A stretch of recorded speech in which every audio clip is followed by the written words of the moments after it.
எங்ககிட்ட ஒரு ஆர்டர் இருக்குது. என்ன ஆர்டர்னு கேட்டால், தேர்தல் ஆணையத்தை நாங்கள் ஏற்கனவே ரெடி பண்ணி வச்சிருக்கிறோம். அவங்க எங்களுக்கு ஓட்டு திருடி எங்களை ஜெயிக்க வச்சிருவாங்க. கண்டிப்பாக ஜெயிக்கிறோம், சொல்லி ஜெயிப்போம். எங்களுக்கு அதுக்கான ஏற்பாடு இருக்குது. விவசாயங்கிறது ஏற்பாடு தான். அதுல முக்கியமா ராகுல் காந்தி வந்து அவர் சிரிப்பை சொல்றாரு. அப்படி சொல்லும் பொழுது அந்த அவர்கிட்ட வருகிற ஒரு புன்னகை, அந்த நக்கலான சிரிப்பு இருக்குல்ல, அது வந்து எல்லாமே அட்ரஸ், அது அர்த்தம் புதிந்தது அப்படிங்கிறாரு. அது ஒரு பிரசிலியன் மாடல். 22 முறை அந்த அம்மாவுக்கு வாக்களிப்பதற்கு ஒரு பூத்ல அதுக்கு ஏற்பாடு செய்யப்பட்டிருக்குது. நம்மளும் ஊடுருவ வளர்ந்து பாகிஸ்தானி பங்களாதேஷ் நினைச்சிட்டு இருக்கிறோம். அது பிரேசில். அது பிரேசில் இருந்து வந்திருக்கு. என்னன்னா கூஸ்பேட்டி அப்படின்னு சொன்னா, இப்ப இது கூஸ்பேட்டி தான். அந்த லேடி 223 இடத்துல 2 பூத்தா மாத்திருக்காங்க. ஒரே போட்டோ இருக்கு. இப்படி பல்கா சேர்த்துருக்காங்க. வீட்டு நம்பர் போட்டா நீ டக்குன்னு போய் தேடி சர்ச் பண்ணி நீ கண்டுபிடிச்சிருவ. 0ன்னு போட்டா நீ தேடி கண்டுபிடிக்க முடியாது. ஆனா நாங்க கிரவுண்ட் ஒர்க் பண்ணி ஆளை கண்டுபிடிச்சிட்டோம். இந்த ஆள் இன்னாரு, இவருக்கு இருக்கிறாரு. அப்ப இவருக்கு நீ வீட்டு நம்பர் 0ன்னு போட்டதன் வழியாக ஆள் அன்ட்ரேசபிளா இருக்கணும். இப்ப பீகார்ல எஸ்ஐஆர் நடந்ததுக்கு அன்ட்ரேசபிள்னு ஒரு செட் வாக்காளர் நீக்கிட்டான். பிஜேபி பெற்ற வாக்குகள் வந்து 55,48,000 வாக்குகள். காங்கிரஸ் பெற்ற வாக்கு 54,30,602 வாக்குகள். ரொம்ப குறைவான வாக்கு வித்தியாசம் தோத்துருக்கிறாங்க. 8 தொகுதி பேர் அவர் காட்டுறாரு. அந்த 8 தொகுதி பேரையும் காட்டி இதுல வந்து அவர் மொத்தமா தோத்துருக்கிற ஓட்டு வித்தியாசம் அந்த 8 தொகுதிக்கும் சேர்த்தோம்னா 22,000 தான் வருது. டூப்ளிகேட் ஓட்டர்ஸ் இவங்கெல்லாம் நம்ம நீக்கிட்டு பார்த்தா இது வந்து ஸ்வைப், அதாவது அப்படியே அடிச்சு தூக்கி இருக்கும். அவர்கள் தோட்டத்திற்கு காரணம் தேர்தல் கமிஷனும் இங்க இருக்கிற பிஜேபியும் ஒன்னு சேர்ந்து வேலை பார்த்தது. நம்ம வந்து பிஜேபியை மட்டும் எதிர்த்து போட்டியிடல. we are fighting against the institutions. நீங்க தேர்தலை புறக்கணித்தாலும் சரி, அல்லது தேர்தலில் நீங்கள் பங்கெடுத்தாலும் சரி, பாஜக தான் வெல்ல போகிறது. ஏன்னா பாஜக ஒரு கட்சியா மட்டும் இல்லை.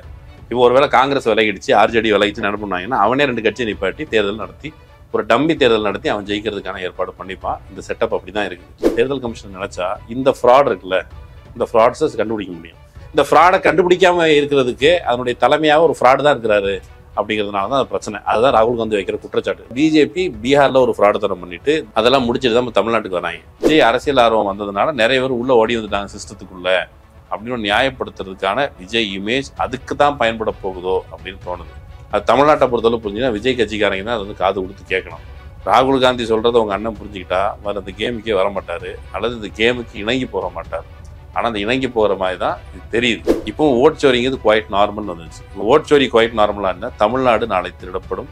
அது விஜயை வைத்தே அந்த ஓட்டு திருட்டு நடக்கும். வணக்கம், இது அரண்சை. நான் சதீஷ். இன்று நம்மோடு மூத்த பத்திரிகையாளர் மகிழன். வணக்கம். ராகுல் காந்தி தொடர்ந்து ஓட்சோரி அப்படிங்கிற விஷயத்த டேட்டாக்களோட அம்பலப்படுத்திட்டு வர்றாரு. அந்த வகையில் இன்னைக்கு ஆப்ரேஷன் சர்க்கார் சோரி அப்படின்னு ஒரு புதுவிதமான ஒரு வார்த்தையோட, ஓட்சோரியிலேருந்து சர்க்கார் சோரி அப்படிங்கிற ஒரு புதுவிதமான வார்த்தையோட இன்னைக்கு ஒரு ப்ரெஸ் கான்ஃபரன்ஸ் நடத்திருக்காரு. அது ஆப்ரேஷன் ஹச் அப்படின்னு சொல்றாங்க. ஆக்சுவலி ஹரியானாவில் நடந்த ஓட்டு திருட்டு, அங்கே என்ன மாதிரியெல்லாம் திருட்டுகள் நடத்தப்பட்டு காங்கிரஸ் வந்து முழு மெஜாரிட்டியில் வெற்றி பெறக்கூடியது தோற்கடிக்கப்பட்டது அப்படிங்கிறது ஆதாரப்பூர்வத்தோட நிரூபிச்சிருக்காரு, சொல்லியிருக்காரு. நீங்க அதை கவனிச்சிருப்பீங்க. அதில் பாதி ஹிந்தியும் அதில் ஆங்கிலமும் சேர்ந்துதான் இருந்தது. நீங்க கவனிச்சதுலேருந்து உங்களுக்கு நம்ம 2 பேருமே அதை பற்றி உரையாடலாம்னு நினைக்கிறேன். நம்ம பேசலாம். நீங்க சொல்லுங்க, அதுல முக்கியமான விஷயங்களா என்னன்னு பார்க்கலாம். அவர் ரொம்ப ஷார்ப்பா பர்டிகுலரா சொல்லணும்னா, ஹரியானால நாங்க தோத்து போயிட்டோம், நான் ஜெயிக்கக்கூடியது எல்லா எக்ஸிட் போலும் இதான் சொல்லிச்சு. எக்ஸிட் போலுக்கு மாறாக நாங்கள் தோற்று போயிருக்கோம். நாங்கள் தோற்ற வாக்கு வித்தியாசம் என்ன? காங்கிரஸ் ஹரியானா தேர்தலை வென்றிருக்கிறது. ஆனால் நடைமுறையில் என்ன தோற்று இருக்கிறது? எத்தனை விழுக்காடு? 0.8%. பிஜேபி பெற்ற வாக்குகள் வந்து 55,48,000 வாக்குகள். காங்கிரஸ் பெற்ற வாக்கு 54,30,602 வாக்குகள். ரொம்ப குறைவான வாக்கு வித்தியாசம் தோத்துருக்கிறாங்க. கிட்டத்தட்ட 22,000 ஓட்டுகள் வித்தியாசம் தான். இவர் சொல்றாரு இது கிட்டத்தட்ட 25 லட்சம் வாக்குகள் வந்து ஏமாத்தி இருக்கிறாங்க அப்படின்னு சொல்றாரு. அப்படின்னா என்ன அர்த்தம்? 25 லட்சம் வாக்குகள்ல நீங்க 22,000 கழிச்சா எவ்வளவு வாக்குகள் வித்தியாசத்தை எங்களுக்கு அவர்கள் வெல்வதற்கு ஓட்டை சேர்த்திருக்கிறாங்க அல்லது டிலீட் பண்ணியிருக்கிறாங்க. அதுல வந்து 25 லட்சம் அப்படின்னு வரும்போது இது பெரிய இந்த எலெக்ஷன் நம்ம தோத்து போயிடும்னு தெரியும். எக்ஸிட் போல் சொல்லுது. ஏற்கனவே ஒரு வார்த்தை அவர் கரெக்டா அந்த பிஜேபி கார ஒருத்தர் சொல்றாரு, அதெல்லாம் நாங்க ஜெயிப்போம். இப்போ சிஎம் ஆகிறதுக்கு முன்னால அவர் என்ன சொல்றாரு? அவருக்கு தேர்தல் ஆணையத்தின் மீது முழு நம்பிக்கையோடு என்ன சொல்றாங்க, எங்களுக்கு ஓசப் அலகு விவஸ்தா அப்படியே வந்து எல்லாமே நம்ம ஊர்ல விவஸ்தை கெட்டவன் அப்படின்னா என்னதுன்னா ஒழுங்கு கெட்டவன் அப்படின்னு அர்த்தம். ஒரு விவஸ்தை அப்படிங்கிறது ஒரு ஆர்டர். எங்ககிட்ட ஒரு ஆர்டர் இருக்குது. என்ன ஆர்டர்னு கேட்டால், தேர்தல் ஆணையத்தை நாங்கள் ஏற்கனவே ரெடி பண்ணி வச்சிருக்கிறோம். அவங்க எங்களுக்கு ஓட்டு திருடி எங்களை ஜெயிக்க வச்சிருவாங்க. கண்டிப்பா ஜெயிக்கிறோம், சொல்லி ஜெயிப்போம். எங்களுக்கு அதுக்கான ஏற்பாடு இருக்குது. விவசாயங்கிறது ஏற்பாடு தான். मैंने शुरू से ये कहा है कि भारतीय जनता पार्टी एक तरफा सरकार बना रही है। हमारे पास सारी व्यवस्थाएं हैं, आप चिंता मत करिए। Now, please notice the smile on his face. And please notice the word Vyavastha. What exactly is the Vyavastha that the Chief Minister of Haryana is talking about? அதுல முக்கியமா ராகுல் காந்தி வந்து அவர் சிரிப்பை சொல்றாரு. அப்படி சொல்லும் பொழுது அந்த அவர்கிட்ட வருகிற ஒரு புன்னகை, அந்த நக்கலான சிரிப்பு இருக்குல்ல, அது வந்து எல்லாமே அட்ரஸ், அது அர்த்தம் புதிந்தது அப்படிங்கிறாரு. அதுல டூப்ளிகேட் வாக்காளர்கள் வந்து 5,21,619 வாக்குகள், இன்வேலிட் ஓட்டர்ஸ் சொல்லி 93,174. அப்புறம் வந்து பல்க் ஓட்டர்ஸ் அது வந்து 19,26,351. ஆக மொத்தம் 25 லட்சம் வாக்குகள். இது என்னன்னு கேட்டா 25 லட்சம் வாக்குகள்ல நம்பர்ஸ் நமக்கு குழப்பலாம். 8 பேர்ல ஒருத்தன் ஓட்டு போட்டு இதுதான் மேட்ரு. அதுல வந்து இதுல முக்கியமான விஷயம், அவர் போற போக்குல ஸ்பைசியா இருக்கலாம். இது ஒரு பொண்ணு போட்டோ காமிச்சு இந்த பொண்ணு யாரு தெரியுதா அப்படின்னு கேட்டா யாருக்கும் தெரியல பத்திரிகையாளர்கள. அப்போ வந்து யார் மாதிரி இருக்குது நம்ம ஒவ்வொரு வட்டாரத்துலயும் இருக்குல்ல. இப்போ தமிழ்காரங்களை பார்த்தா இவன் தமிழ்காரன், அல்லது தமிழ், அல்லது இல்லைன்னா கூட இப்போ தெலுங்கு, ஆந்திரா, கர்நாடகா கொஞ்சம் ஓரளவு நெருங்கின சாயல் இருக்கும். கிட்ட போனால் நீங்கள் வந்து நம்ம சாயல் வந்து மகாராஷ்டிரா வரைக்குமே இருக்குது. அந்த பஞ்சாபி நம்மளை பார்த்து யாரும் பஞ்சாபின்னு சொல்ல மாட்டாங்க. இவர் பஞ்சாபி, இவர் குஜராத்தின்னு சொல்ல மாட்டாங்க. இந்த முகச்சாயல் இல்லை. அந்த மாதிரி துணியில கேட்குறாரு. யாருக்கும் பதில் தெரியல பத்திரிகையாளர்கள்ல. அப்போ அவரே சொல்றாரு, இது ஒரு பிரசிலியன் மாடல். 22 முறை அந்த அம்மாவுக்கு வாக்களிப்பதற்கு ஒரு பூத்தில் அதுக்கு ஏற்பாடு செய்யப்பட்டிருக்குது அப்படின்னு சொல்றாரு. இது வந்து பிரசிலியன் மாடலா அப்படி இல்லை. அவங்க வந்து என்ன பண்ணியிருக்காங்கன்னா இதே மாதிரி நிறைய இடங்கள்ல வந்து கொத்து கொத்தா 223 இடத்துல 2 பூத்தா மாத்திருக்காங்க. ஒரே போட்டோ இருக்குது.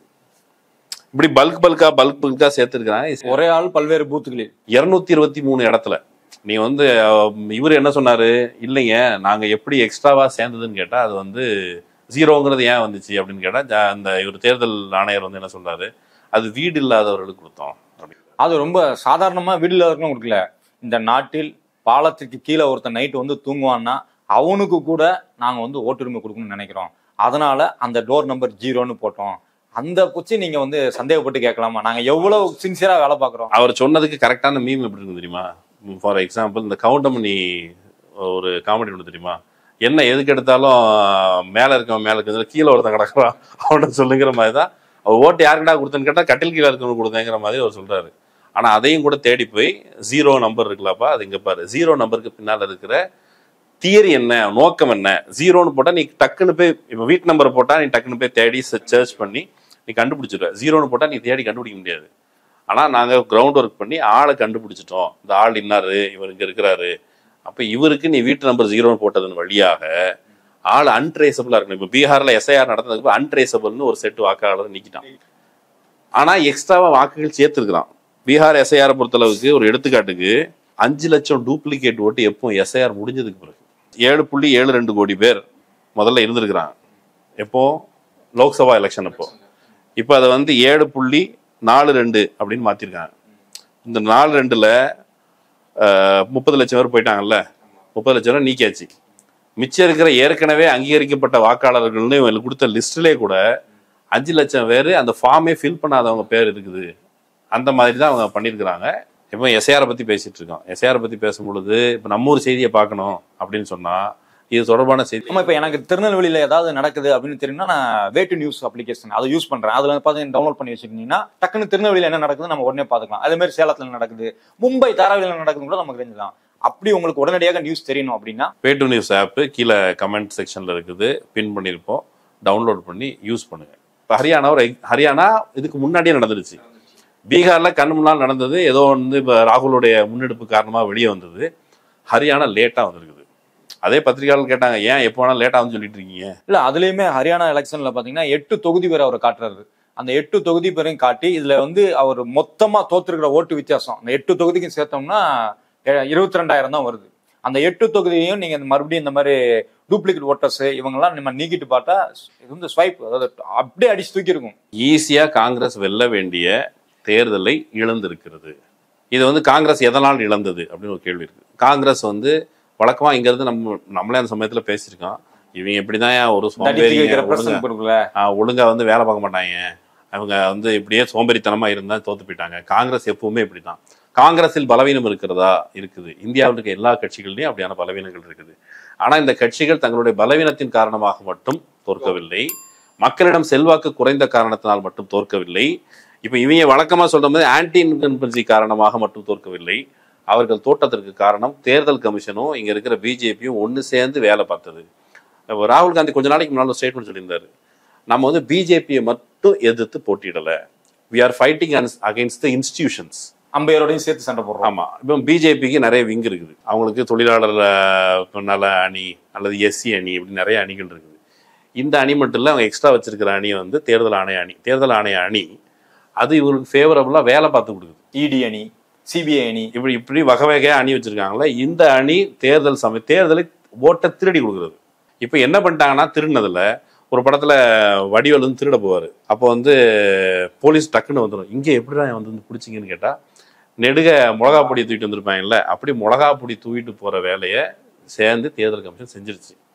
ஆனாலும் இப்ப அந்த காமெடியில வடிவேலு கைது செய்யப்படுவார். இங்க நம்ம ஊர் வடிவேலு, நீ யாருக்கு வேணாலும் ஓட்டு போடு, ஆனால் அவர்கள் வெல்லப்போவதில்லை. இப்பவும் கூட அந்த பீகார் எலெக்ஷனையும் அவர் குறிப்பிடுறாரு. பீகார்ல இதான் நடக்க போகுதுன்னு அவரே சொல்லிட்டாரு. அதான் ரிசல்ட்டே சொல்லிட்டாரு. என்ன கேட்டா வந்து அப்கி பார் பீகார்ன்றார். ஏன் அப்படின்னா அவருக்கு தெரிஞ்சு போச்சு கிரவுண்ட் பல்ஸ்.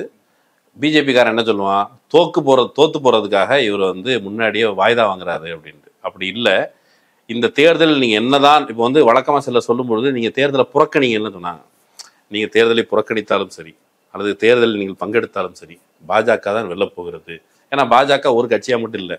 இப்போ ஒருவேளை காங்கிரஸ் விலகிடுச்சு, ஆர்ஜேடி விலகிச்சு என்ன பண்ணுவாங்கன்னா, அவனே 2 கட்சியை நிப்பாட்டி தேர்தல் நடத்தி ஒரு டம்மி தேர்தல் நடத்தி அவன் ஜெயிக்கிறதுக்கான ஏற்பாடு பண்ணிப்பான். இந்த செட்டப் அப்படிதான் இருக்குது. ஆமா, அந்த எஸ்ஆர் பீகார் எஸ்ஆர்ல தொடர்ந்து கவனிச்சுட்டு வந்த வரைக்கும் 34% இஸ்லாமியர்கள் ஓட்டு தான் வந்து டிலீட் ஆயிருக்குது. அது போக பெரும்பான்மை பெண்களுக்கு ஆல்ரெடி வந்து பயங்கரமான அதிருப்தி நிதிஷ்குமார் மீது. அதனாலதான் அந்த 10,000 ஓட்டு 10,000 ரூபான்னு திடீர்னு ஒரு ஸ்கீம் கொண்டு வர்றது. அது போக அதிகமாக ஓட்டர் ஐடி நீக்கப்பட்டது யாருக்குன்னா பெண்களுக்கு தான். அது போக 4 மாவட்டங்கள், சீமாஞ்சல் பகுதின்னு ஒரு பகுதி, அந்த 4 மாவட்டத்துல பாத்தீங்கன்னா இஸ்லாமியர்கள் ஊடுருவலாளர்கள் அதிகம் அப்படின்னு சொன்னாங்க. ஆனா இவங்கள எஸ்ஐஆர் முடிஞ்சதுக்கு அப்புறம் இந்த சுப்ரீம் கோர்ட்ல இதை பத்தி கேட்டப்போ கூட அவங்களால இத்தனை ஊடுருவலாளர்கள் இவ்வளவு பேர் இருந்தாங்க, குஸ்பெட்டி ஆத்தினோன்னு சொல்லவே முடியல. பேச்சு வந்து அந்த எஸ்ஐஆர் நியாயப்படுத்துறதுக்கு வெளிநாட்டிலிருந்து அந்நியர்கள் ஊடுருவி விட்டார்கள். ஒரு நியாயம். பிரேசில் லேடி இங்க ஊடுருவிக்காங்க. அதை யார் கொண்டு வந்தது? நம்மளும் ஊடுருவலாளர்னு பாகிஸ்தானி பங்களாதேஷ் நினைச்சிட்டு இருக்கிறோம். அது பிரேசில் இருந்து வந்திருக்கு. இப்ப என்னன்னா கூஸ்பேட்டி அப்படின்னு சொன்னா, இப்ப இது கூஸ்பேட்டி தான் அந்த லேடி.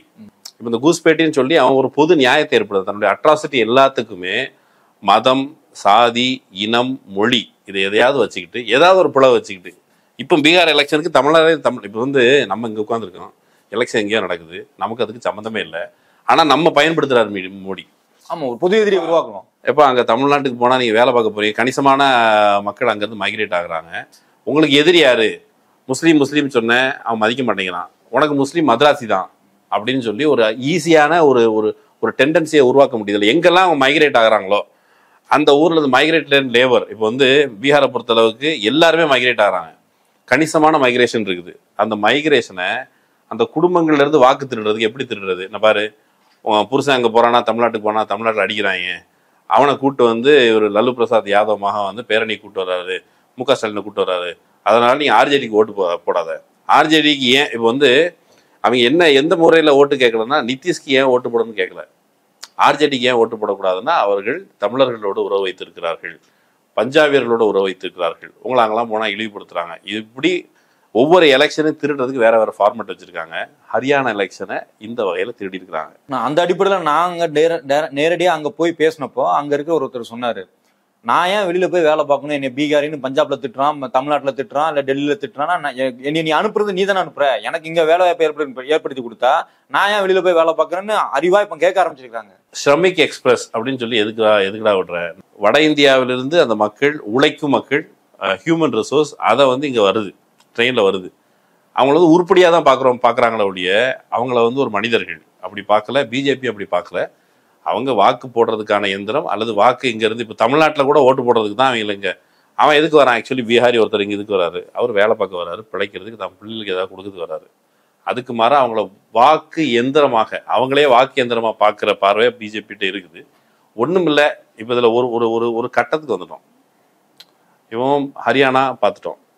அப்புறம் கர்நாடகாவில் நடந்த ஓட்சோரியை பற்றி பார்த்தோம். மகாராஷ்டிராவில் ஏற்கனவே ஒரு விஷயம் இருக்குது, 1 கோடிக்கு மேலே வாக்காளர் அடைஞ்சிருக்காங்க. இது எல்லாத்தையும் ராகுல் பட்டியல் போட்டே இருக்கிறாரு. பட்டியல் போட்டே இருந்து பார்த்தீங்கன்னா போன அந்த ஓட்சோரி அப்போ சொன்ன அந்த ஆவேசம் இதில் இல்லை. இதுக்கு முன்னால் அவர் பேசின எதுலேயும் இருந்த ஆவேசம் இதில் இல்லை. ஏன்னா அவர் ஒரு ரியலைஸ் பண்ணியிருக்காரு. என்ன ரியலைஸ் பண்ணியிருக்காருன்னா, இதை நம்ம சொல்கிறோம், மக்கள் மத்தியில் சர்ச்சை ஆகுது, மேபி யூடியூப் சேனல்ஸில் பேசுகிறாங்க, மெயின் ஸ்ட்ரீம் மீடியாவில் பேசுகிறாங்க.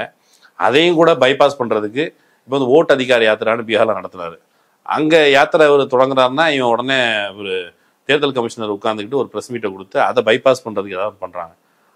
கவனத்தை திசை திருப்புவதுங்கிறது பிஜேபிக்கு என்றைக்குமே உரிய ஒரு விஷயம். நீங்கள் எவ்வளோ உழைப்பு போட்டு இப்போ இந்திய வரலாற்றில், ஜனநாயகத்தினுடைய வரலாற்றில் நமக்கு ஜனநாயகம் அப்படின்னா என்ன? திமுக வந்து ஒரு வழக்கு போட்டிருக்கு சுப்ரீம் கோர்ட்டில். அவங்க போட்ட வழக்கில் ஒரு முக்கியமான அம்சமாக அவன் சொல்கிறது, அனைவருக்கும் வாக்குரிமை. அனைவருக்குமே எல்லாருக்கும் கிடையாது, குழந்தைகளுக்கும் வாக்குரிமை கிடையாது. 18 வயதை எட்டியவர்கள் எல்லாருக்கும் வாக்குரிமைன்னு இருக்குல்ல, அது வந்து ஜனநாயகத்தினுடைய அடிப்படை. அதில் பிஜேபி கை வைக்குது. நீ 18 வயசு ஆயிருந்தால் மட்டும் வாக்காளர் இல்லை. மம்தா பானர்ஜி கேட்டுக்கிறாங்க, ஏண்டா நான் எம்பியாக இருந்திருக்கிறேன், சீஃப் மினிஸ்டராக இருந்திருக்கேன், நான் உனக்கு ப்ரூவ் பண்ணுமா நான் வந்து மேற்கு வங்காளத்துக்காரின்ட்டு? இது மம்தாக்கு மட்டும் இல்லை, நமக்கு இந்திய மக்களுக்கு என்ன ஆயிடுச்சுன்னு கேட்டால், அரசாங்கம் கேள்வி கேட்டால் எல்லாத்துக்கும் பதில் சொல்லணும். நான் உங்ககிட்ட என்ன மையத்துக்கு நான் வந்து உன்னை இந்தியன்னு ப்ரூவ் பண்ணணும்? நான் இந்தியன் தான்டா, நான் இந்தியன் சிட்டிசன், நான் வந்து தமிழன், இந்திய அரசால் நிறுவப்பட்ட சட்டத்தின்படி இந்திய குடிமகன். நான் உன்ட்ட திரும்ப திரும்ப எதுக்கு ப்ரூவ் பண்ணணும் கேட்டால், நாங்கள் வந்து தேர்தல் ஜனநாயகத்தை க்ளீன் பண்ணுறோம். இவன் அதாவது ஆக்சுவலி இந்தியில் அந்த வார்த்தை உண்டு, சுத்திகரன். சுத்திகரன்னா என்ன தெரியுமா? தீட்டு கழிக்கிறதுன்னு அர்த்தம் இன்னொரு வகையில். அப்போ ஓட்டு வந்து கிட்டத்தட்ட ஓட்டு போடுற மக்களும் தீட்டு, ஓட்டும் தீட்டுங்கிற அளவுக்கு கொண்டு வந்துட்டு ஓட்டு திருடுற வேலை இப்போ நடந்துகிட்டு இருக்குது. அதுல இன்னொரு முக்கியமான விஷயம் இருக்குது. என்னன்னா, ஒரு மாற்றுத்திறனாளி, ஒரு இஸ்லாமியர், இன்னும் சிலர் வந்து அவர் வந்து மேடை ஏற்றுறாரு. அவங்க எல்லாமே ஒரே இடத்துல இருக்கிறவங்க. அந்த ஊர்ல இவங்க வந்து எஸ்ஏஆர்ல வந்து ஃபார்ம் நிறைச்சு கொடுத்து, அவங்க ஓட்டர் லிஸ்ட்ல வந்து அவங்க பேர் வராம, டிராஃப்ட்ல வராம, மறுபடியும் அவங்க வந்து அப்பீல் பண்ணி மறுபடியும் அவர்களுக்கு எந்த ஊர்ல நடந்தது? இது வந்து தரம்பூர், அங்கதான் நம்ம பீகார்ல நடந்துச்சு. அங்க இருந்து அவங்க கூட்டு வந்தாரு. அதுல ஒருத்தர் வந்து மாற்றுத்திறனாளி, அவரால் போக முடியாது. அவருக்கு கொடுக்கப்பட்ட ரீசன் என்ன அப்படின்னா, நீ வீட்டுல இல்ல. அவர் என்ன சொல்றாரு, நானே வேலை பார்க்க போக முடியாத அளவுக்கு நான் ஒரு கால் முடங்கி போய் நாங்க இருக்கிறேன், வீட்டுல இல்லை அப்படின்னு சொல்லி என் ஓட்டை வந்து காணாம போயிருக்குது. இது வந்து ஒருத்தர் இல்ல, இதே மாதிரி ஏகப்பட்ட பேர். இது ஒரு சிக்கல்னா, இன்னொரு சிக்கல் ஒண்ணு நடந்திருக்குது. என்ன அப்படின்னா, இதுதான் மிகப்பெரிய ஒண்டர். என்ன அப்படின்னா, ஹரியானால இருக்கிறவரு யூபியில ஓட்டு போறாரு, யூபியில இருக்கிறவரு ஹரியானால ஓட்டு போறாரு.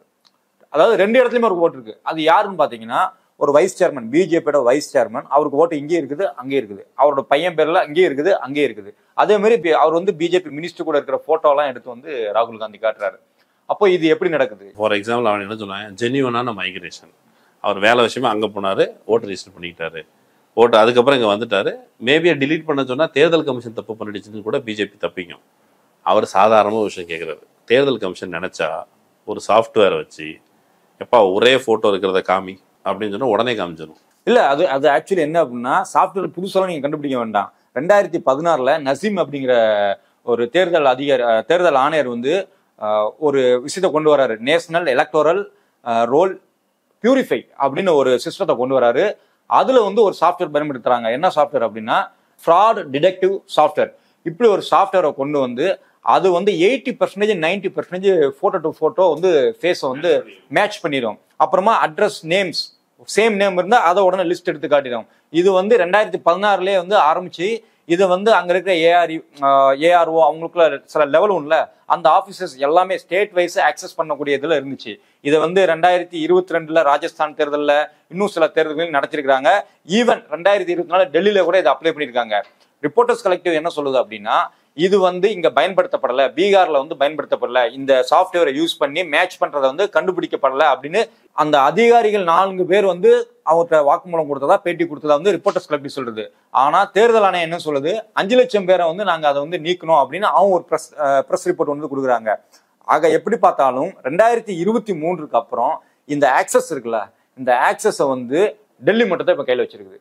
வேற எந்த ஸ்டேட்டு கூடயும் ஷேர் பண்ணணும் அப்படின்னா அது வந்து அதை நிப்பாட்டாங்க. ஆமா, டெல்லி தான் அது வந்து டிசைட் பண்ணணும். யாரு டிசைட் பண்ணுவார்னா மிஸ்டர் ஞானேஷ்குமார் புள்ளிராஜா. அவர் ஒண்ணும் இல்லை. இப்ப அதுல வந்து அவங்க வந்து ஒரு இதுல லூப் வச்சிருக்காங்க, ஒரு சாஃப்ட்வேர் இருக்குது.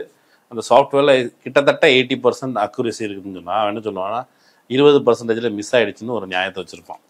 இன்னொன்று அது ஃப்ராட் டிடெக்டிவ் மெக்கானிசமாக இருந்தாலும் அதால் கண்டுபிடிக்க முடியாத ஃப்ராட் யாருன்னா அவர் ஞானேஷ்குமார் தான் அப்படிங்கிறது தான் தேர்தல் கமிஷனில் தொடர்பாக ராகுல் காந்தி வைக்கிற குற்றச்சாட்டு. தேர்தல் கமிஷனர் நினைச்சா இந்த ஃப்ராட் இருக்குல்ல, இந்த ஃப்ராட்ஸை கண்டுபிடிக்க முடியும். இந்த ஃப்ராடை கண்டுபிடிக்காம இருக்கிறதுக்கு அதனுடைய தலைமையாக ஒரு ஃப்ராடு தான் இருக்கிறாரு அப்படிங்கிறதுனால தான் அது பிரச்சனை. அதுதான் ராகுல் காந்தி வைக்கிற குற்றச்சாட்டு. நீ நடக்கிற தேர்தல் எல்லாமே ஆக்சுவல் அந்த பப்ளிக்கோட ரெப்ரசன்டேஷன் என்ன, நாடாளுமன்றத்தில் சட்டமன்றத்தில் என்ன ரெப்ரசன்டேஷன்னா நம்ம போக முடியாது. நாம் விவசாய வேலை பார்க்குறோம், அல்லது கார் ஓட்டுறோம், பைக் ஓட்டுறோம், ஏதோ ஒன்று பண்ணுறோம் உழைக்கிறதுக்கு, ஜீவனத்துக்கு. ஆனால் நம்மளை நிர்வாகம் பண்ணுறதுக்காக நம்ம ஒரு செட்டப்பை வச்சுருக்கோம். அப்படி தான் அது ஒரு கான்செப்ட். ஆனால் நீங்கள் ஓட்டு போடுற ஆள் தேர்ந்தெடுக்கவே படலைங்கிறது it's a fraud on you. ஒவ்வொரு தனிநபர்கள் குடிமகன் மீதும் நடத்தப்படுகிற ஒரு ஃப்ராட், ஜனநாயக படுகொலை அப்படிங்கிறாரு. காங்கிரஸ் பீகார்ல ஒரு கமிட்டி வச்சிருக்கு. கமிட்டி பேர் ஈகிள் கமிட்டி. அவங்க தான் என்ன சொல்றாங்க, 5 லட்சம் டூப்ளிகேட் என்ட்ரி. எப்போ எஸ்ஐஆருங்கிறது என்ன, ஸ்பெஷல் இன்டென்சிவ் ரிவிஷன், சிறப்பு வாக்காளர் தீவிர வாக்காளர் திருத்தம். நீங்க தீவிரமா வாக்காளர் திருத்தி என்ன பண்றீங்க, 5 லட்சம் பேர் அந்த மாநிலம் முழுக்க எக்ஸ்ட்ராவா சேர்த்துருக்கீங்க. கிட்டத்தட்ட 30 லட்சம் பேரை நீக்கியாச்சு, கேட்டால் அவங்க இன்எலிஜிபிள்னு சொல்லி. ஒரு அன்ட்ரீசபிள்னு அவங்கள இங்கே ஓட்டு போடுறதுக்கு இங்கே அனுமதிப்பாங்க. தமிழ்நாட்டுக்கு வருவோம். 30 லட்சம் பேரை நீக்கிட்டு நீங்கள் சொன்னீங்களே, ஒரு ஆள் ஒரு மாற்றுத்திறனாலே அவங்க குடும்பத்தோட சொல்கிறாங்க, என்ன சொல்கிறாங்க, நாங்கள் இப்போ நிரப்பி கொடுத்தோம், பேர் வரல. இங்கே இவங்க என்ன சொல்கிறாங்க, நிரப்பி கொடுக்காம நிறைய பேருக்கு பேர் வந்திருக்கு. ஸோ அந்த வகையில் பிஜேபி பீகாரில் ஒரு ஃப்ராடுத்தனம் பண்ணிட்டு they are coming to Tamil Nadu. இந்த எஸ்ஐஆரில் அவர் ஒரு முக்கியமான பாயிண்ட் வைக்கிறாரு. என்ன அப்படின்னா, ராகுல் காந்தி சொல்கிறாரு, அதுலேயே ஒரு விதி இருக்குது. என்னன்னா, ஒரு குடும்பத்தில் அல்ல ஒரு வீட்டில் 10 பேருக்கு மேல இருந்தா பிஎல்ஓ கட்டாயமாக நேரில் சென்று விசாரித்து அதை வெரிஃபை பண்ணி அதுக்கப்புறம் தான் ஏற்றணும் அப்படின்னு ஒரு விதி இருக்குது.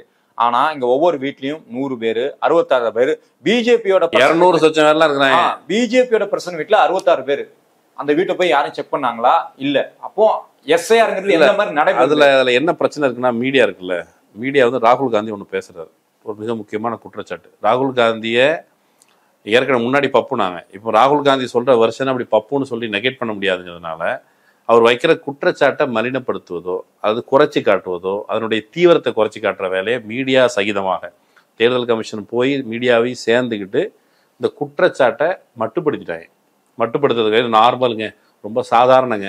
அந்த காலத்தில் இருக்கிற ரோலில் நம்பர்லாம் சும்மா 0 பாண்டே, நம்ம ஊர் பாண்டியெலாம் என்ன சொன்னார்னா, அதெல்லாம் 0 போடுறது ரொம்ப சாதாரணங்க, ஃபில் பண்ணும்போது போட்டிருப்பாங்க, கையில் எழுதியிருப்பாங்கன்னு சொல்லி உருட்டினாங்க. இப்போ இவ்வளோ ஆதாரங்களை கொடுத்ததுக்கு பிறகும் ஞானேஷ்குமார் வகைராக்கள் என்ன சொல்லுவாங்கன்னா, அண்ணனுக்கு ஒரு ஊத்தாப்பாங்கிற மாதிரி நீ என்ன பண்ணுங்க, நீங்கள் அஃபிடவிட் எழுதி கொடுங்க, ரிட்டர்னில் கொடுங்க. ஆதாரங்கள் கேட்டால் அவர் ஏற்கனவே முதல்ல இந்த ப்ரெஸ் மீட்டுக்கு தொடக்கும் போதே அவர் காமிக்கிறாரு, கத்தா காமிக்கிறாங்கல்ல, இதை வச்சு தான் இவ்வளோ ஒர்க் பண்ணி. நான் என்ன சொல்கிறேன், என் காசில் என்னுடைய வரி பணத்தில் சம்பளம் கொடுத்து தேர்தல் ஆணையம் வச்சுருக்கிறேன். எனக்கு ஒரு டவுட் வருது, ராகுல் காந்தி கேட்டு கொடுக்கறது மட்டும் இல்லை, நான் கேட்டால் கூட கொடுக்கணும். நீ முதல்ல அது கொடுக்கணும், எனக்கு செக் பண்ணணும். ஏன்னா நான் போட்ட ஓட்டு தான் அங்கே போய் வேலிடாக இருக்குதா, நான் வேலிட் இல்லை, என்னுடைய ஓட்டு வேலிடிலாம் என்ன அர்த்தம், நானும் வேலிடில் அர்த்தம். ஒரு வேலிடிட்டி இல்லாத குடிமகனாக என்னை மாற்றுறது அப்படிங்கிற வேலையை தேர்தல் கமிஷன் செய்யுது. அதெல்லாம் முடிச்சுட்டு தான் இப்போ தமிழ்நாட்டுக்கு வராங்க. இப்போ தமிழ்நாட்டுக்கு வந்தால் தமிழ்நாட்டில் எஸ்ஐஆர்னு வந்தால் இங்கே பாருங்கள் நிறைய நாடகங்கள் நடக்குது. இப்போ தாவேகா அனைத்து கட்சி கூட்டத்துக்கு வரமாட்டேங்கிறாங்க, கேட்டால் எதிர்க்கிறேன்னு சொல்கிறாங்க. அதிமுக நீங்கள் எதிர்த்தீங்கன்னா நாங்கள் ஆதரிப்போம், இப்படி ஒரு லைன் எடுக்கிறாங்க. நடப்பது என்ன, தமிழ்நாட்டில் எஸ்ஐஆருங்கிற பேரில் அவனும் இதே பீகார் மாதிரியே குறுகிய காலகட்டம் தான் கொடுத்துருக்கான், ரொம்ப குறுகிய காலகட்டம். இந்த காலகட்டத்தில் திமுக தொடுத்த வழக்கில் ஒரு முக்கியமான சாரமாக அவங்க சொல்கிறது, நீ இந்த சமயத்தில் தமிழ்நாடு முழுக்க மழை பெய்யும், நீ பிஎல்ஓ ஒவ்வொரு வீட்டுக்கும் போய் 1200 பேர் ஒரு அதிகபட்சமாக ஒரு பூத்துக்கு ஒரு பிஎல்ஓ, அவர் கூட பிஎல்ஏ எத்தனை பேர் போறாங்க என்னன்னு தெரியல. இன்னைக்கு நான் காலையிலாம் எங்க வீட்டுக்கு ஃபோன் பண்ணி கேட்டா மொத்த வீட்டுக்கு ஒரே ஒரு ஃபார்ம் தான் வந்திருக்குது. அதான் சொல்றேன், இப்போ இந்த பிஎல்ஓ போய் செக் பண்ணணும். பிஎல்ஓங்கிறவங்க யார், ஏற்கனவே ஒர்க் ஃபோர்ஸில் நம்ம டீச்சர்ஸை பயன்படுத்துவோம். டீச்சர்ஸ் என்ன பண்ணுவாங்க, டீச்சர்ஸுக்கு ஏற்கனவே பணிச்சுமை, டீச்சர்ஸ்க்கு காசு கொடு அப்படின்னு கேட்டால் ஒன்றிய அரசு என்ன சொல்லுது, காசு கொடுக்க மாட்டேங்குது, இந்திய ஒத்துக்குவாங்குது, காசு கொடுக்க மாட்டேங்கிறான். அந்த டீச்சர்ஸ் தான் பிஎல்ஓக்கு பயன்படுத்த போகிறோம். இப்போ இந்த டீச்சர்ஸு நீங்கள் நகரங்களில் கிராமத்தை எடுத்துக்கிட்டு கிராமத்தில் என்ன இருக்கும், ஒரு வீடு இங்கே இருக்கும், பக்கத்தில் சில ஊரில் வீடே இருக்காது, இங்கேருந்து நடந்து அந்த ஊர் வரைக்கும் போகணும். எத்தனை வீட்டுக்கு மழையில் இந்த சமயத்தில் எவ்வளோ வீட்டுக்கு போக முடியும் இருக்கு, ரீச் அவுட் பண்ண முடியும். சென்னை எடுத்துக்கங்க, சென்னையில் அடுக்குமாடி குடியிருப்புகள் இருக்குது. நீங்கள் அவங்களுக்கு என்ன அலவன்ஸ் கொடுக்குறீங்கன்னு இருக்குது. அலவன்ஸே கொடுத்தாலும் கூட இத்தனை பேரை செக் பண்ணுறதுக்கு நீங்கள் சில வீடுகளில் லிஃப்டே இருக்காது. நீங்கள் டீச்சர்ஸ் அந்த வயசில் எத்தனை வயசு இருப்பாங்க? சராசரியாக ஒரு 40 வயசில் இருக்காங்கன்னு வச்சுக்கோங்க. 40 வயசு 50 வயசில் இவன் வந்து ஒரு கொலைகார வேலையை செய்கிறான். நீங்கள் படிக்கட்டில் மேலே ஏறி திரும்ப கீழே இறங்கி எவ்வளோ பெரிய பணிச்சுமை. அதாவது இன்னைக்கு காலையில் நான் வந்து இங்கே லோக்கலில் இருக்கிற பிஎல்கிட்ட நான் பிஎல்ஓட்ட ஃபோன் பண்ணியே பேசினேன். அவர் வந்து ஒரு விஓவாக இருக்காரு. அவர்கிட்ட நான் கேட்டேன், இந்த வேலையும் பார்த்துட்டு நீங்கள் அந்த வேலையும் பார்க்கணுமா? ஆமாம் அப்படிங்க. சரி, நீங்கள் விஓவாக இருக்கிறது எங்க? விஓவாக இருக்குது, நான் டவுனில் இருக்கேன். உங்களோட ஓட்டு அந்த பூத் எங்கே இருக்குது அப்படின்னா அது வேற ஒரு இடத்துல. சரி, ஏன் அந்த இடம்னா அங்கே என் ஓட்டு இருக்குதுங்க, அங்கே எனக்கு கொஞ்சம் ஏரியா தெரியும், எங்கள் ஏரியாவில் யார் இறந்தா ஓரளவுக்கு தெரியும், அதனால கொஞ்சம் கஷ்டப்பட்டு 1 மாசத்துல கவர் பண்ண முடியும். ஆனால் இது காணாது, 3 மாசமாவது குறைஞ்சது 3 மாசமாவது வேணும். நானாவது பரவாயில்ல, சிட்டில இருக்கிறவன் செத்தான், ஏன்னா பக்கத்து வீட்டுல என்ன நடக்குன்னு அடுத்தவனுக்கே தெரியாது. அவன் திடீர்னு இங்க இருப்பான், திடீர்னு யார்கிட்ட இன்ஃபர்மேஷன் கேட்க முடியாது, தகவலை உறுதிப்படுத்த முடியாது. முறைக்கு 2 முறை போகணும்ல. இவர் விஏஓ வேலையும் பார்த்துட்டு இந்த வேலையை பார்க்கணும். ஒரு தடவை 3 தடவை போய் இது கான்சியஸா என்ன இருக்குது? கீழே ஃபார்ம் கொடுத்தாலும் சரி கொடுக்கலனாலும் சரி, ஏற்கனவே அந்த அம்மா சொல்லி நிரப்பி கொடுக்கலாம் நீக்கிடுவேன். நீ நிரப்பி கொடுத்தாலும் நீக்கின சம்பவங்கள் இங்க இருக்குது. இந்த அனுபவத்துல இருந்தா தமிழ்நாடு இதை பார்க்கணும். இதுல இன்னொன்னு, எஸ்ஐஆர் ஃபார்ம் நீ ஒரு ஃபார்ம் சொல்றாங்களா, அதை ஜெராக்ஸ் எடுக்க முடியாது, பண்ண முடியாது, இது பண்ண முடியாதுன்னு சொல்றாங்கல்ல. பீகார்லாம் நாங்க நேரடியா பார்த்தது, எலெக்ஷன் கமிஷன் கொடுத்த ஃபார்ம் இல்லாம கார்பரேஷன்ல இருந்து இன்னொரு ஃபார்ம் கொடுத்துருந்தாங்க. அந்த ஃபார்மையும் நிறைச்சு கொடுங்க, நோ டென்ஷன். ஏன் ஜெராக்ஸ் எடுக்க முடியாதா? இந்த ஃபார்ம்ல வந்து உங்களோட போட்டோ இருக்கும், நீங்க இதுக்கு முன்னாடி அந்த எலக்டோரல்ல இருந்திருந்தீங்க அப்படின்னா உங்களோட போட்டோ இருக்கும், ஒரு QR கோட் இருக்கும், உங்களோட புதிய போட்டோ ஒட்டுறதுக்கு ஒரு பக்கத்துல ஒரு இடம் இருக்கும். நீங்க இப்படிதான் அதை வந்து கொடுக்க வேண்டியிருக்கும், அந்த ஃபார்ம் நிறைக்க வேண்டியிருக்கும். இது இல்லாம அங்க வந்து கார்பரேஷன் ஆஃபீஸ்ல தனியா பிரிண்ட் அடிச்சா ஃபார்ம் விட்டாங்க. ஃபில்லிங் அந்த பண்ண வேண்டிய அந்த காலம் எல்லாம் அதே தான். அப்போ இந்த ஃபார்மை நீங்க ஃபில் பண்ணணும் அப்படின்னா இங்க நம்ம இதுல இருந்து ஒரு டாக்குமெண்ட் வேணான்ட்டாங்க. அங்க வந்து 11 டாக்குமெண்ட் கேட்டிருந்தாங்க. இப்போ 12 ஆதார் அட்டை வந்து ஒரு ஐடென்டிஃபிகேஷனுக்கு நீங்க வச்சுக்கோங்கன்னு சுப்ரீம் கோர்ட் வழி நடத்துறதுல சொல்லியிருக்காங்க. இந்த 11 டாக்குமெண்ட்டுமே NRC குழு தான். அங்க வந்து மக்கள் வந்து அலைமோதுறாங்க. இந்த ஃபார்ம் இல்லைன்னா பரவாயில்ல, இந்த ஃபார்ம் நிறைச்சு கொடு. வாட்ஸ்அப்ல பிஎல்ஓட்ட நான் போன்ல பேசினேன், பரவாயில்ல எங்க வாட்ஸ்அப்ல அனுப்பிடுங்க அப்படிங்கிறாங்க. பீகார் பிஎல்ஓ அப்படி சொல்றாங்க. நம்ம பிஎல்ஓ இங்க எங்க மொத்தமா இன்னைக்கு காலையில எங்க வீட்டுக்கு வந்து 5 பேர், நாங்க 7 பேர் இருக்கோம். ஒரு ஃபார்ம் தான் வீட்டுக்கே கொடுத்துட்டு போயிருக்காங்க. இன்னும் 2 நாள் கழிச்சு வாரமா இருக்குதான் பாக்குறோம் அப்படின்ட்டு போயிருக்காங்க. ஸோ ஒரு நிச்சயமே இல்லாத என் ஓட்டு இருக்குதா இல்லைன்னு தெரியாது. இத்தனை வருஷமா நான் இங்க இருக்கிறேன். எங்க அப்பா அம்மா எல்லாம் வந்து 1950 பிறந்தவங்க, இப்போ வரைக்கும் ஓட்டு போட்டுட்டு இருக்கிறாங்க. அவங்க வந்து இந்திய குடிமகனா, ஏன்னா இந்திய குடிமகனா இருந்தா தான் நீ ஓட்டே போட முடியும். இல்ல, அதுதான் இந்திய குடிமகனாக இருந்தாதான் ஓட்டு போட முடியுங்கிறது அந்த பாயிண்ட் தான் பிடிச்சுக்கிறாங்க. ஆனா இந்திய குடிமகனான்னு செக் பண்றதுக்கான அதிகாரத்தை தேர்தல் கமிஷன் கையில ஒப்படைக்கிறது இருக்குல்ல, இதோட சேர்த்து அது வந்து ஒரு சதி வேலை. பின்னாடி கொஞ்சம் கொஞ்சமா நம்மளை வந்து மெல்ல மெல்ல வாக்காளர் இல்லாதவர்களாக, 2ஆம் தர குடிமக்களாக அப்படின்னு மாத்துறதுக்கான ஒரு முன்னேற்பாடு. என்ன சொல்றா, இது ஒரு ஒத்திகை. இது குறித்து இப்ப அந்த முத்தலீஃப்னு ஒருத்தர், சங்கர் கூட இருந்தாரு, அவரு வந்து ஞானி. அவர் என்ன சொல்றாரு, இதுதான் எஸ்ஐஆர் படிவம், இவ்வளவுதான் தகவல் கேட்க போறாங்க, இதுக்கு போய் NCR குடியுரிமை அளவுக்கு வாட்ஸ்அப் தலைவர்கள் பில்டப். அந்த ஆளு பின்னாடி திருப்பாம பேசிருப்பாருன்னு நினைக்கிறேன். பின்னாடி பக்கத்துல திருப்பி பார்த்தாங்கன்னா அதுல டாக்குமெண்ட் கேட்பாங்க. எழுதுறா முக்கியம், டாக்குமெண்ட் தானே முக்கியம். எத்தனை பேர்கிட்ட நீ இந்த ஃபார்ம் ஒரு ஃபார்ம் கொடுத்து எத்தனை பேரை ஃபில் பண்ண சொன்னா 30 நாள்ல எத்தனை பேரை நீ பாத்திர முடியும் அப்படிங்கிற ஒரு பேசிக்கான சரிபார்ப்பு. முத்தலீப் போவாரா, இத்தனை இடத்துக்கு போவாரா? போற போக்குல இது வந்து இதனுடைய தீவிரத்தன்மையை குறைத்தும் வாட்ஸ்அப் தலைவர்கள் பில்டப்ங்கிறாரு. இந்த இப்ப களத்துல போய் நீங்களே பார்த்துட்டு வந்திருக்கீங்க. இப்போ களத்துல தமிழ்நாடும் பார்க்க போகிறது. இந்த இவ்வளவு தீவிரத்தை வச்சுக்கிட்டு இதை வந்து மலினப்படுத்துகிறார். அதுக்கு அடுத்தால ட்வீட் எதை பத்தி போட்டிருக்காருன்னா, இந்த பேர் என்ன, தாவேக்காவை பத்தி. பொதுக்குழுவில் வந்து மதியழகனுக்கு அங்கீகாரம் கொடுத்துருக்காங்களாம். எந்த மதியழகன் தெரியுதா? கரூர் மதியழகன் மாவட்ட செயலாளர். அவருக்கு வந்து அரசியல்ல ஒரு மதியழகனுக்கு மரியாதை தந்துள்ளது. அவர் சிறைக்கு போக துணிச்சலா இருந்தாரா, அதனால மரியாதை கிடைச்சிருக்குதான். அதனால விஜய் வந்து ஒரு ஆழத்தறிவிற்கான்னு போட்டிருக்காரு. பிரச்சனையா இதை எழுக்கிறேன்னா, நீங்க தமிழ்நாட்டில் எஸ்ஐஆர் என்ன செய்ய போகிறது அப்படின்னு சொன்னா, பேசிக்கா விஜய் கட்சிக்காரங்க இருக்காங்கல்ல, விஜய் கட்சியில எல்லாருமே ஜென்சி. யாரு? நம்ம ஆதவ அர்ஜுனுடைய கருத்தின்படி ஜென்சி. அவங்கள வந்து ஓட்டு போட வர வைக்கணும். ஓட்டு போட வர வைக்கிறதுக்கு பிஜேபி இப்போ ஒரு நடவடிக்கை நடந்திருக்கு பாருங்க. விஜய் அதிமுக கூட்டணிக்கு போறதில்லை, அது வீரம் அப்படின்னு புரிஞ்சுக்குவாங்க. அதிமுக நாங்கள் பிள்ளையார் சோடியே போடலை, கூட்டணி பற்றி பேச்சுவார்த்தை நடத்துறேன்ட்டாங்க. இது ஒரு அரேஞ்ச்மெண்ட். என்ன பொறுத்தளவுக்கு என்ன அரேஞ்ச்மெண்ட்னா, அதிமுக அப்படி ஓரமாக இருக்கும், விஜய் கட்சியை பூச்சாண்டி காமிச்சு கணிசமான வாக்காளர்களை தங்கள் விருப்பத்திற்கேற்ப பாஜக உள்ள சேர்க்க போகுது. ராகுல் காந்தி சொல்றாரு, இது வந்து வெறும் பிஎல்ஓலையோ பிஎல்ஏலையோ நடத்தக்கூடியதல்ல, சென்ட்ரலைஸ்டா ஒரு நெட்வொர்க் வந்து ஒர்க் ஆகுது. அதனாலதான் 10 பூத்துல 20 போட்டோ இருக்குது, இல்ல 200 பூத்துல கூட ஒரே போட்டோ இருக்குது அப்படின்னு சொல்றாரு. சோ இதை பயன்படுத்தி விஜய் கட்சியினர், அதாவது ஜென் இசட்ல உள்ள ஓட்டர்ஸ் எல்லாமே இந்த மாதிரி பகிரப்படும், இந்த மாதிரி ஓட்டராக மாற்றப்படும். அது வந்து யாருக்கு போகணுமோ அதை போக வைப்பாங்கன்னு சொல்றாங்க. அதை டிரான்ஸ்ஃபர் பண்றதுக்கு தான் இந்த ஏற்பாடு நடக்குது. இந்த எலெக்ஷன்ல ஒருவேளை பிஜேபி ஜெயிக்காம இருக்கலாம். ஆனா பிஜேபி ஜெயிக்கத்தக்கது அப்படிங்கிற இமேஜை உருவாக்கிட முடியும். அதுக்கான முன்னேற்பாடு நடவடிக்கைகள் மேபி இது அடுத்த தேர்தலாக கூட இருக்கலாம். இந்த தேர்தல் அதுக்கான முயற்சி நடக்குது. இதுல ராகுல் காந்தி ஒரு கால் கொடுக்குறாரு. அது இந்த விஜய் கட்சி செஞ்சியும் சேர்ந்து புரிஞ்சுக்கலாம். இங்க பாருங்கப்பா, உங்க கண்ணு முன்னால ஓட்டு திருடுறான், உங்களுடைய ஜனநாயக உரிமைகளை திருடுறான், அரசாங்கத்தையும் திருடுறான். அரசாங்கத்தை திருடுறது இது ஹரியானா காமிச்சிட்டேன். அரசாங்கத்தையும் திருடுறான். இன்னும் சொல்ல போனா சரியா இந்தியாவில் ஆய்வு செய்தால் இந்திய அரசு மோடி ஜெயிச்சிருக்க அந்த தேர்தல் உட்பட எல்லாமே திருட்டு வேலை தான் அப்படிங்கிறத கண்டுபிடிச்சிக்க முடியும். ஆதவ் அர்ஜுனா ஜென்சி புரட்சி அப்படின்னு சொல்லி தெருவுக்கு கூப்பிட்டாரு, புரளியை பரப்பிட்டு. அதுக்கப்புறம் நான் சொல்லவே இல்லை அப்படின்னு சொல்லி போனாரு.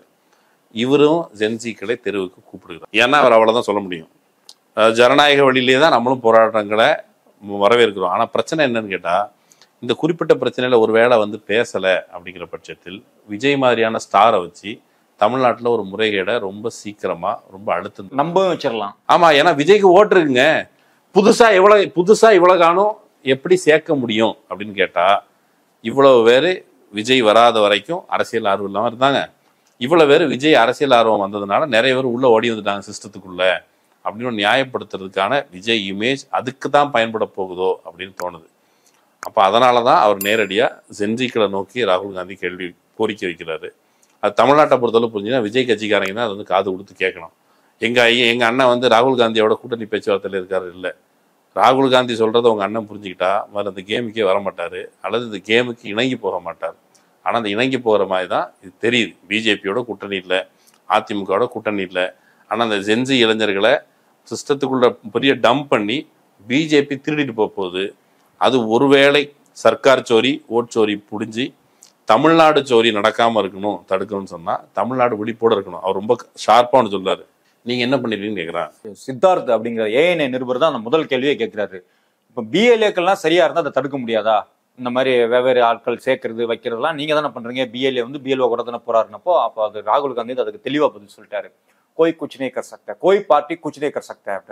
அதாவது எந்த பார்ட்டியும் இதை நிறுத்த முடியாது. ஏன்னா இது வந்து சென்ட்ரலைஸ் டேட்டா. அந்த டேட்டாவை நம்மள்ட்ட தந்தாதான் நம்ம வந்து ஒரே ஆளு மகிழன் அப்படிங்கிறவர் இந்த பூத்லயும் இருக்காரா, அந்த பூத்லயும் இருக்காரா, சேதாப்பேட்டிலும் இருக்காரா, இங்கன்னு எல்லாத்தையும் நம்ம பார்க்க முடியும். அந்த சென்ட்ரலைஸ் டேட்டாவை தர மாட்டாங்க. சரி, ஓட்டு போடும்போது ஒரே ஃபேஸ் வருதா என்னன்னு பார்க்கலாம், வீடியோ ஃபுட்டேஜ் கேட்டா அதுவும் தர மாட்டாங்க, கொடுக்க மாட்டேன்ட்டாங்க. அப்ப எந்த டேட்டாவையும் நீ தரமாட்ட. ஆனா நீ கொடுக்குற அந்த ஓட்டர் லிஸ்ட் நீ எப்ப கொடுக்கணும்னா கரெக்டா கடைசி நேரத்துல வந்து கொடுக்குறேன். என்னால கிராஸ் செக்கே பண்ண முடியாது. அது பேப்பரா தான் கொடுப்பேன். No OCR facilities, nothing. நீங்க பேப்பரா பண்டலா கொடுத்துருவேன். நீங்க பண்டல வச்சுக்கிட்டு முடிஞ்சா, இப்போ வந்து ஒரு படத்துல அவரு ரமேஷ் கண்ணா நினைக்கிறேன், மண்ணள்ளி அதே மாதிரியான வேலை தான் பிஜேபி செய்யுது. நீங்க வந்து முடிஞ்சா கண்டுபிடிச்சுக்கோ. ராகுல் காந்தி அந்த சவாலையும் எடுத்துக்கொண்டு ஒரு வேலை செய்யறாரு. ஆனா பிரச்சனை என்ன ஆயிடுச்சுன்னு கேட்டா, தேர்தல் முடிஞ்சிருச்சு, அங்க ஒரு சிஎம் உட்கார்ந்துட்டாரு. மக்கள் அந்த விஷயத்துக்கு நார்மல், இதுதான் நியூ நார்மல் அப்படின்னு ஒத்துக்கொண்டதற்கு பிறகு நீங்க புதுசாக சொல்லும் மக்களுக்கு எந்த அளவுக்கு ஆயிடுச்சுன்னா சொரண கட்ட அளவுக்கு மக்களை மாத்திட்டு பிஜேபி. சரி, இதுதான் நடக்கும் போல இருக்கு. பிஜேபி தான் திருடத்தான் செய்வோம். இப்போ வந்து பிஜேபி திருடுகிறது, வாக்கு திருட்டு செய்கிறது. ஆமா, திருடதான் செய்வாங்க. எது செய்தினா இந்திய மக்களுக்கு பாஜக யோக்கியமாக நடந்து கொள்வது, பாஜக ஜனநாயகப்படி நடந்து கொள்வது, பாஜக கலவரத்தை தூண்டாமல் இருப்பது, இதுதான் செய்தி. நீங்க பாஜக இப்போ ஒண்ணும் இல்லை, பாஜக கலவர திட்டம்னு தமிழில் போடுறோம்னு வச்சுக்கோங்க, ஆமா இவனுக்கு வேற என்ன பண்ணுவாங்க அப்படின்னு போயிடுவாங்க. அதை பார்க்க மாட்டாங்க. பாஜகவால் தலித்துகள் தாக்கப்பட்டாங்க அல்லது சாதி வரிகள் தலித்துகள் தாக்குனாங்கன்னு செய்தி அப்போ செய்தி இல்லை, மக்களுக்கு நார்மல் ஆயிடுச்சு. ஓகே, அது நடக்கதான் செய்யும், இட்ஸ் குவைட் நார்மல் அப்படின்னு சொல்லி கடந்து போயிட்டாங்க. இப்போ ஓட் சோரிங்கிறது குவைட் நார்மல் வந்துச்சு. ஓட் சோரி குவைட் நார்மலா இருந்தா தமிழ்நாடு நாளை திருடப்படும். அது விஜயை வைத்தே அந்த ஓட்டு திருட்டு நடக்கும். விஜயோ அல்லது அவர் ரசிகர்களோ அல்லது மக்களோ அது விழித்துக் கொள்ளவில்லை ஆனால் தமிழ்நாடு நம் வசம் இருக்காது. அதை திமுகவே ஆனாலும் அல்லது அதிமுகவே ஆனாலும் பெரியாரே வந்தாலும் அல்லது வேற எந்த பெரிய தலைவர்கள் வந்தாலும் இந்த செட்டப்ல நம்ம கேள்வி கேட்காம, நான் ஏன் இவங்கெல்லாம் சொல்றேன், இவங்கெல்லாம் மிகப்பெரும் தலைவர்கள், மிகப்பெரிய கட்சிகள். ஏன் இதை சொல்றேன்னா, இவங்கெல்லாம் செய்வாங்க அப்படிங்கிற ஒரு எதிர்பார்ப்பு இருக்குல்ல. அதுல இயல்பா நம்மகிட்ட என்ன இருக்குன்னா, நம்ம செய்யக்கூடாது, நம்ம வந்து பொறுப்பு இல்லாம இருக்கணும், யாராவது செய்வாங்க, அப்படி கிடையாது. ஒருவேளை இந்த கட்சிகளோ அல்லது இந்த இயக்கங்களோ செய்யணும்னு சொன்னா மக்கள் விழிப்புணர்வு வந்து கட்சிகளுக்கும் இயக்கங்களுக்கும் செய்கிற திறன் வரும். அந்த திறனை இயக்கங்கள் மக்களுக்கும் மக்கள் இயக்கங்களுக்கும் கொடுத்தாலொழிய இது வந்து தடுக்க முடியாது. ராகுல் காந்தி இன்னைக்கு மனச்சோரோடு இருந்தார், எனக்கு நான் புரிஞ்சுட்டாரு. அவர் ரொம்ப உற்சாகமா அதை பேசல, எல்லாத்தையும் எடுத்து வைக்கிறோம். அவர் சொல்ற இட்ஸ் நாட் மை ப்ராப்ளம், இது என்னோட ப்ராப்ளம் இல்லை. ஒரு எதிர்கட்சி தலைவரா நான் என்ன சினிமா அதை செஞ்சேன், முன்னாடி கொண்டு வந்து வச்சிட்டேன். இதுக்கப்புறம் இந்த ஊடகங்கள் பேசணும், பொதுமக்கள் பேசணும், ஜன் எசட் வந்து அதை பார்த்து என்ன சினிமா இறங்கணும், ஜனநாயக வழியில் அமைதியாக.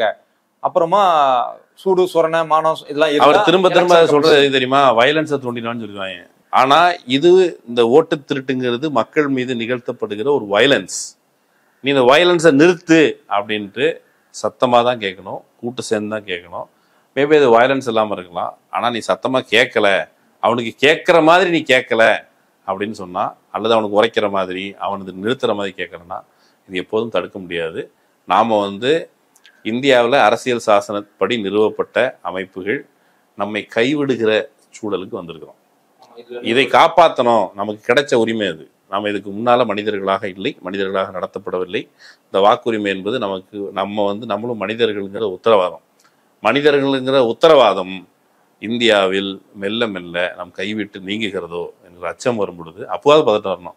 ஓ, நம்ம தான் மனுஷனே இல்லையோ அப்படிங்கிற நார்மலுக்கு வந்துருச்சுன்னா அதுக்கப்புறம் யாராலையும் தடுக்க முடியாது. ஒரே ஓட்டு ஒரே மதிப்பு அப்படிங்கிற ஒரு விஷயத்திலிருந்து இதை மாற்றி இரண்டாம் தர குடிமக்களாக சிலரை பிரிக்கிறதுக்கு, தலித் மக்களை இஸ்லாமியர்களை பிரிக்கிறதுக்கு உண்டான சூழ்நிலையை உருவாக்கிட்டு இருக்கிற இந்த சூழ்நிலை திமுகவாகட்டும் இல்லை எதிர அனைத்து கட்சிகளாகட்டும் வெறுமனே எஸ்ஐஆர் அப்படிங்கிறத தடுத்து நிறுத்துறதோ இல்லை எஸ்ஐஆரை பின்னாடி நடத்திக்கலாம் அப்படின்னு நிறுத்துறதோ, அதை விட மிக முக்கியமான தேவை என்ன இருக்குன்னா, ஒரு மனசாட்சி உள்ள தேர்தல் ஆணையரை நியமிக்கணும். இந்த தேர்தல் கமிஷனை மறுபடியும் சீர்திருத்தம் பண்ணணும். தீவிர சீர்திருத்தங்கிறது எனக்கு நடக்கிறத விட இந்திய தேர்தல் ஆணையத்துக்கு தான் நடக்கணும் அப்படிங்கிறத முன்னிறுத்தி இவங்க வந்து வேலை செய்யணும் அப்படிங்கிறது தான் ஒரு சாதாரணமான ஒரு ஓட்டுரிமை உள்ள ஒரு குடிமகனான என்னோட கோரிக்கை. இந்த சூழலில் ஒரு பாசிங்கில் அப்படி கடந்து போறதுக்கு ஒரு தகவல், அதை அப்படி கடந்து போயிடலாம். ஏன்னா மக்கள் கடந்து தான் போறாங்க. அதனால கவாய் வந்து அரசாங்கம் சம்பந்தப்பட்ட வழக்கை நான் விசாரிக்க கூடாது அப்படின்னு நினைக்கும் அப்படின்னு நான் நினைக்கவே இல்லை அப்படின்னு சொல்லி உச்சநீதிமன்ற தலைமை நீதிபதி சொல்றாரு. அவருக்கே அந்த நிலைமைனா, இந்த நாட்டில் சாதாரண குடிமக்கள் நாம, அவருக்கு கொடுக்கப்பட்ட அதிகாரம் உச்சநீதிமன்ற தலைமை நீதிபதி, நமக்கு கொடுக்கப்பட்ட அதிகாரம் குடிமகன். குடிமகனுங்கிற அதிகாரம் உனக்கு வேணுமா இல்லையா? இதுதான் கேள்வி, சிம்பிள் கேள்வி. வேணும்னா வாய் திறந்து கேளு, இல்லை நான் மண்ணுதான்னா கேட்காத. நம்ம இந்த உரிமை பறிபோனா நாம் வந்து கிட்டத்தட்ட என்ன சொல்றது, கேட்க ஆள் இல்லாத ஒரு அனாதைகளாகும். அதான் இரண்டாம் தர குடிமக்களாக பழைய ரிவைஸ் முன்னாடி எப்படி இருந்தோம், ஒருத்தனுக்கு அடிமையா இருந்தோம்ல, அந்த சிஸ்டம் தான் இது வேற வழியில கொண்டு வராங்க. மெல்ல மெல்ல அதுதான் நடக்கும். ஓகே, நம்ம ரைட் அடிச்சுட்டான், ரைட், சரி மிதிச்சுட்டான், ரைட் அப்படின்னு நார்மல் ஆகிட்டு இருக்குன்னா we are not going to win, நம்ம we are going to lose. இது வந்து திரும்ப திரும்ப நம்ம பரவலாக கொண்டு போய் சேர்க்கணும், பேசணும். மக்கள் முன்னாடி வச்சிருக்கோம். மக்கள் குறிப்பாக நம்ம சப்ஸ்கிரைபர்ஸ் வந்து இதை தொடர்ந்து வந்து பேசணும். இந்த வீடியோக்களுக்கு வியூஸ் எங்களுக்கு கிடைக்குது இல்லைன்னா எங்களுக்கு மைண்டில் இல்லை. ஏன்னா இது வந்து முக்கியமான பிரச்சனை. அதனால தான் அரண்சையிலிருந்தும் ட்ரைப்ஸ்லேருந்தும் பீகார் வரைக்கும் அப்போவே போய் இதெல்லாம் பார்த்து இதை வந்து முன்னெச்சரிக்கையாகவே நம்ம வந்து சொல்லிட்டு இருந்தோம். இது வந்து ஒரு ட்ரையான சப்ஜெக்ட் அப்படின்னு சொல்லுவோம் நம்ம யூடியூப் சேனல் சைட்லேருந்து பேசினா. அப்படி இருந்தும் மக்கள்கிட்ட திருப்பி இதை உண்மைக்கிறோம்னா இது வந்து வெறும் சாதாரணமான ட்ரையான சப்ஜெக்ட் இல்லை, நம்மளுடைய அடிப்படை உரிமையவே பாதிக்கக்கூடிய ஒரு பிரச்சனை. ஸோ மக்கள் சப்ஸ்கிரைபர்ஸ் இதை தொடர்ந்து அடுத்தவங்களுக்கு எடுத்து பேசுங்க, குடும்பத்திலையும் பேசுங்க, உங்கள் குழந்தைகளிடம் பேசுங்க, மாணவர்களிடம் பேசுங்க. அதுதான் இன்றைய முக்கிய தேவை. இன்னொரு நிகழ்ச்சியில் மீண்டும் சந்திப்போம். நன்றி, வணக்கம்.